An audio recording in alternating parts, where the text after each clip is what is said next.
menjelaskan lebih detail apa itu cabang-cabangnya, aspek-aspeknya, dan lain-lain.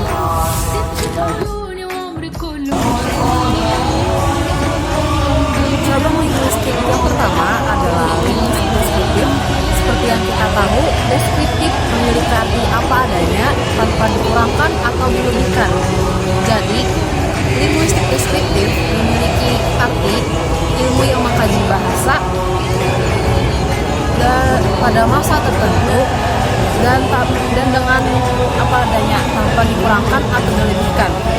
Deskriptif linguistik deskriptif memiliki 4 bahan kajian objek. Yang pertama ada fonologi, morfologi, sintaksis, dan juga semantik. Kedua, linguistik historis komparatif. Cabang ini membandingkan bahasa-bahasa yang berbeda dalam periode waktu yang berbeda untuk menentukan kekerabatan antar bahasa. Dengan mengetahui persamaan dan perbedaan bahasa tersebut, kita dapat melacak evolusi bahasa dan mengetahui bahasa induk atau proto yang merupakan bahasa dari zaman nenek moyang dahulu kala. Linguistik kontrastif merupakan linguistik yang membandingkan bahasa-bahasa pada periode tertentu untuk menemukan perbedaan dan persamaan antar bahasa. Linguistik sinkronis. Jadi, linguistik sinkronis ini mencakup menyelidiki bahasa pada waktu tertentu. Oke, kayak gini aja nggak sih? Kayak gini aja deh. A few minutes later. Tanpa harus membandingkan periode waktu yang lain. Nah, linguistik sinkronis ini bersifat horizontal dan fokus pada struktur bahasa pada satu waktu tertentu. Linguistik sinkronis cabang ini mempelajari tentang perubahan bahasa dari masa ke masa secara vertikal. Linguistik diaktualis juga melihat perubahan bahasa secara historis, yaitu maksudnya dari waktu ke waktu, dari zaman dahulu hingga zaman sekarang, termasuk dengan fonologi, morfologi, sintaksis, dan semantik.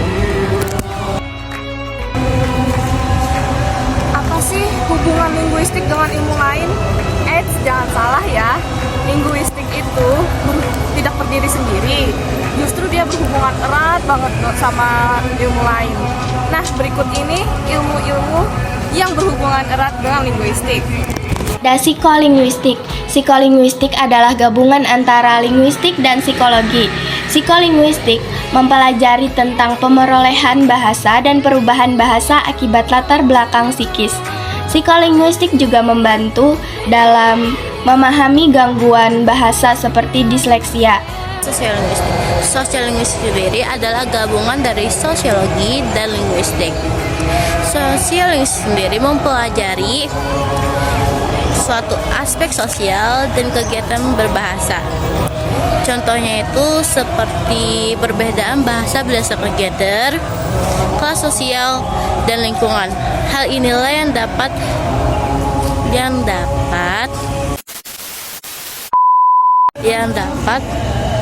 menghambat atau menjadi perbedaan suatu bahasa di berbagai lingkungan sosial masyarakat. Yang ketiga ada antropolinguistik, yaitu gabungan antara antropologi yang berkaitan dengan kebudayaan dan juga linguistik, yaitu ilmu yang mengkaji tentang bahasa. Sehingga antropolinguistik dapat diartikan sebagai ilmu yang mengkaji bahasa dalam hubungan kebudayaan. Jadi antropolinguistik itu dapat memberikan kita pemahaman bagaimana bahasa dapat mencerminkan suatu kelompok masyarakat tertentu yang berkaitan dengan kebudayaan. Penerapan linguistik. Linguistik memiliki berbagai penerapan praktis dalam berbagai bidang, antara lain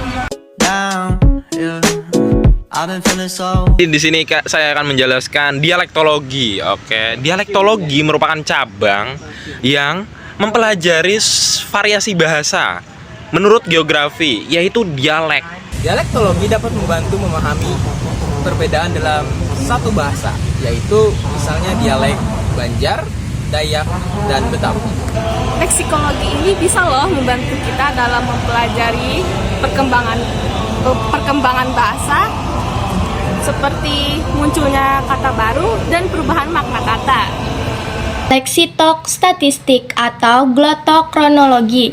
Cabang ini mempelajari tentang umur kata sejak awal mula adanya kata dengan rumusan-rumusan statistik.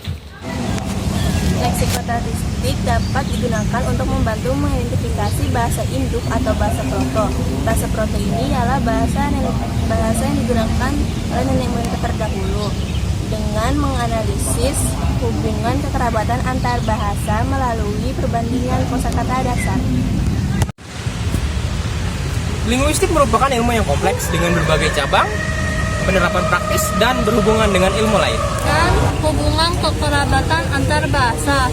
Linguistik juga dapat membantu kita memahami bagaimana bahasa bisa berperan dalam kehidupan sosial dan budaya. Selesai.